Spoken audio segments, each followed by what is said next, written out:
₹1,08,00,000 തട്ടിയെടുത്ത online trading തട്ടിപ്പുകാർക്ക് SIM card എത്തിച്ചു കൊടുക്കുന്ന മുഖ്യ സൂത്രധാരൻ പിടിയിൽ.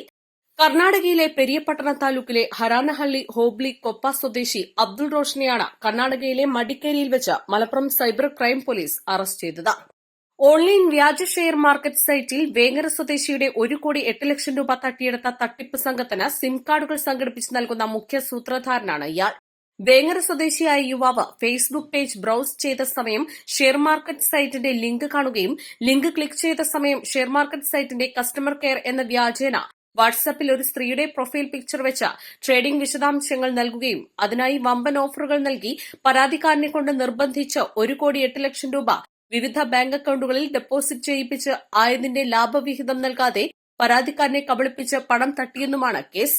വേങ്ങര പോലീസ് സ്റ്റേഷനിൽ രജിസ്റ്റർ ചെയ്ത കേസ് പിന്നീട് മലപ്പുറം ജില്ലാ പോലീസ് മേധാവി എസ് ശശിധരൻ IPSന്റെ നിർദ്ദേശപ്രകാരം അന്വേഷണത്തിന് പ്രത്യേക സൈബർ ക്രൈം സ്ക്വാഡിനെ നിയോഗിക്കുകയും അന്വേഷണം ദ്രുതഗതിയിലാക്കുകയുമായിരുന്നു.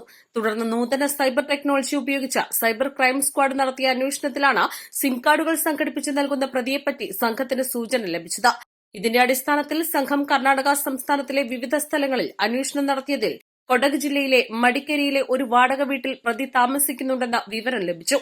തുടർന്ന് കർണാടക പോലീസിന്റെ സഹായത്തോടെ പ്രതിയെ കസ്റ്റഡിയിലെടുക്കുകയായിരുന്നു. പരിശോധന നടത്തിയ സമയം വിവിധ മൊബൈൽ സേവനദാതാക്കളുടെ 40,000-ഓളം സിം കാർഡുകളും 180-ൽ പരം മൊബൈൽ ഫോണുകളും പ്രതിയിൽ നിന്നും കണ്ടെടുത്തു. പ്രതി കൃത്യത്തിന് ഉപയോഗിച്ച സിം കാർഡ് കസ്റ്റമറായ യുവതിക്ക് തന്റെ പേരിൽ ഇത്തരത്തിലുള്ള ഒരു മൊബൈൽ നമ്പർ ആക്റ്റീവായ കാര്യം അറിയില്ല. യുവതിയുടെ അറിവോ സമ്മതമോ ഇല്ലാതെയാണ് പ്രതി ഈ സിം കാർഡ് കുറ്റകൃത്യത്തിന് ഉപയോഗിച്ചത്. ഇത്തരത്തിൽ കസ്റ്റമർ അറിയാതെ ആക്റ്റീവാക്കിയ 40,000-ൽ പരം സിം കാർഡുകൾ പ്രതി വിവിധ ആവശ്യങ്ങൾക്ക് ഉപയോഗിച്ചിരിക്കാമെന്നാണ് നിഗമനം.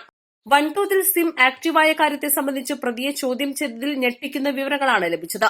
ഏതെങ്കിലും കസ്റ്റമർ സിം കാർഡ് എടുക്കുന്നതിന് വേണ്ടി റീറ്റെയിൽ ഷോപ്പിലെത്തുന്ന സമയം കസ്റ്റമർ അറിയാതെ ഫിംഗർ പ്രിന്റ് 2-3 പ്രാവശ്യം ബയോമെട്രിക് പ്രസ് ചെയ്യിപ്പിക്കുകയും ഇത്തരത്തിൽ ആക്റ്റീവാക്കുന്ന സിം കാർഡുകൾ പ്രതിയുടെ സുഹൃത്തുക്കളായ കടയിലെ ജീവനക്കാരൻ വഴി ഒരു സിം കാർഡിന് ₹50 കൊടുത്ത് വാങ്ങുകയുമാണ് പതിവ്. ഇതിനായി പ്രതി കള്ളപ്പേരിൽ വിവിധ മൊബൈൽ കമ്പനികളുടെ POS ആപ്ലിക്കേഷനുകൾ വിവിധ ആളുകളുടെ പേരിൽ കരസ്ഥമാക്കിയിട്ടുണ്ട്. കൂടാതെ വിവിധ റീറ്റെയിൽ ഷോപ്പുകളിൽ നിന്നും കൊറിയർ മുഖാന്തരവും പ്രതി സിം കാർഡ് കരസ്ഥമാക്കുന്നുണ്ട്. സിം കാർഡുകൾ ആക്റ്റീവായതിനു ശേഷം പ്രതി തട്ടിപ്പുകാർക്ക് ആവശ്യാനുസരണം സിം കാർഡ് ഒന്നിന് ₹50 നിരക്കിൽ SIM WhatsApp, Facebook, Instagram, Telegram തുടങ്ങിയ സോഷ്യൽ മീഡിയ പ്ലാറ്റ്ഫോമുകൾക്കും ഫ്ലിപ്കാർട്ട്, IRCTC, ആമസോൺ എന്നീ വ്യാജ പ്ലാറ്റ്ഫോമുകളിലും വ്യാജ അക്കൌണ്ടുകൾ തുറക്കുന്നതിന് OTPകൾ തട്ടിപ്പുകാർക്ക് ഷെയർ ചെയ്ത് കൊടുക്കുന്നതാണ് പ്രതി അവലംബിക്കുന്ന രീതി. പ്രതിയെ കൂടുതൽ ചോദ്യം ചെയ്തതിൽ മറ്റു പ്രതികളെക്കുറിച്ച് വിവരങ്ങൾ ലഭിച്ചിട്ടുണ്ട്.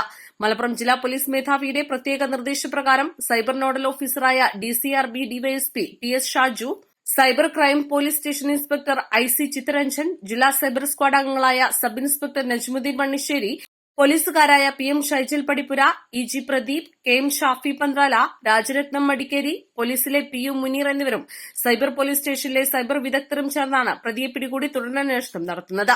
പ്രതിയെ മലപ്പുറം കോടതിയിൽ ഹാജരാക്കി റിമാൻഡ് ചെയ്തു. ഇയാൾ മറ്റേതെങ്കിലും കുറ്റകൃത്യങ്ങൾക്ക് ഇത്തരം സിം കാർഡുകൾ ഉപയോഗിച്ചിട്ടുണ്ടോ എന്നും മറ്റും അറിയുന്നതിനായി കൂടുതൽ ചോദ്യം ചെയ്യുന്നതിനായി കസ്റ്റഡിയിൽ വാങ്ങിക്കുമെന്ന് സൈബർ ഇൻസ്പെക്ടർ അറിയിച്ചു. East live Malappuram.